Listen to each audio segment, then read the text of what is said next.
Hello friends, দেখতে পাচ্ছেন এটা আমার নতুন রুম। আর এই রুমের কি অবস্থা হয়েছে দেখুন, পুরো রুমটাতে তামাকে ভর্তি।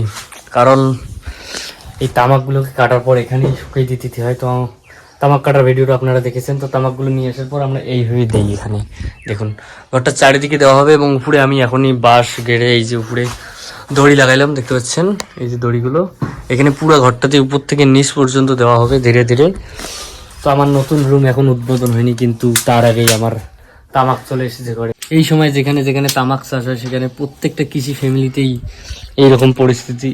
সবার ঘর বারান্দা, কেউ বাইরে ঘর বানিয়েছে, সবগুলোতেই তামাক রেখে দিয়েছে। আমাদের যেহেতু এই ঘরটা এখনো ঢুকিনি, তো এই জন্য এখানে তামাক দিচ্ছি এই বছরের জন্য। নেক্সট অন্য জায়গায় হবে নেক্সট ইয়ার।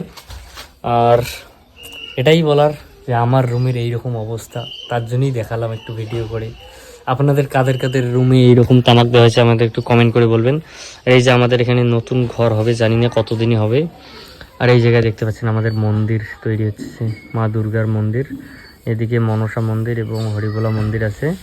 আর এই মন্দিরটাও হবে একসঙ্গেই, তিনটা মন্দিরকেই কমপ্লিট করা হবে। দেখতেই পাচ্ছেন টিনটা পুরান আছে, আর এইদিকে টিনটা ভেঙে গেছিলো, তার জন্য এটা নতুন দেওয়া হয়েছে। বাকি এর টিন নতুন একদম শক্ত আছে পুরা, আমাদের ঠাকুরদার আমলে দারুণ টিন। এই ঘরেরও টিনটা কিন্তু পুরান, এই দেখুন ফুটো হয়ে আছে, এগুলো ঠিক করব, কিন্তু টিন একদম শক্ত আছে এই ঘর। Thank you so much for watching. ভিডিওটাকে শেয়ার করবেন, কারা কারা কৃষি ফ্যামিলি থেকে আছেন কমেন্ট করবেন, কাদের বাড়িতে তামাক চাষ হয় একটু জানবো, আর কোথায় আপনাদের বাড়ি সেটাও একটু বলবেন।